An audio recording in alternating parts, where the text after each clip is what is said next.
शंकर राय बाबा भोलेनाथ की नगरी से सभी लोगों के सादर प्रणाम करत बने। आज विश्व हास्य दिवस है। आज लोगों को खूब हंसना चाहिए। मैं तो ये सभी लोगों से कहना चाहता हूँ कि रोज़ हंसना चाहिए। जब आप रोज़ हंसेंगे तो दवा खाने की ज़रूरत नहीं पड़ेगी। और लोगों की हंसी गायब हो गई है, इसलिए हम देख रहे हैं कि लोगों को दवा खाने की ज़रूरत पड़ती है। दवा से भी ज़्यादा जो है स्वास्थ्य के लिए लाभकारी हंसना है। मेरे द्वारा एक भोजपुरी में कविता मैं जो है अपने द्वारा प्रस्तुत आपके सामने करना चाहता हूँ भोजपुरी में, जिसका शीर्षक है कि जेकर लइका नौकरी पौलस। आजकल शादी विवाह भी बहुत बड़ी समस्या है।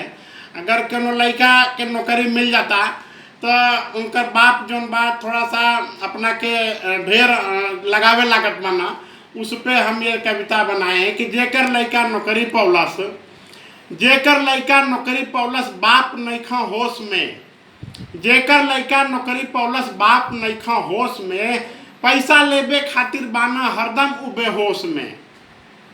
लड़की वाला मिले जाता, लड़की वाला मिले जाता करत बना बहाना, लड़की वाला मिले जाता करत बना बहाना, लड़का अबे शादी ना करी कैले बाटे मना। लड़की वाला मिले जाता करत बना बहाना, लड़का अबे शादी ना करी कैले बाटे मना। रुपया चाही ज़्यादा, रुपया चाही ज़्यादा और सुंदर चाही लड़की, रुपया चाही ज़्यादा और सुंदर चाही लड़की। अब तो उनकर बात आवत बा खूबे बड़की बड़की।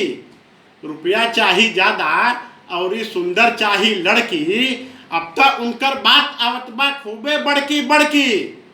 संगी साथी के गैला पर, संगी साथी के गैला पर पूछेला औकात, संगी साथी के गैला पर पूछेला औकात, तब जाके तनी मनी करेला उ बात। संगी साथी के गैला पर पूछेला औकात, तब जाके तनी मनी करेला उ बात। पैसा का चक्कर में, पैसा का चक्कर में होत नइखे शादी, पैसा का चक्कर में होत नइखे शादी। उम्र कुल बीत गईल हो गई बाटे आधी, पैसा का चक्कर में होत नइखे शादी।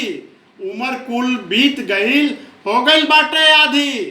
पैसा का चक्कर में, पैसा का चक्कर में बाप भइला पागल, पैसा का चक्कर में बाप भइला पागल।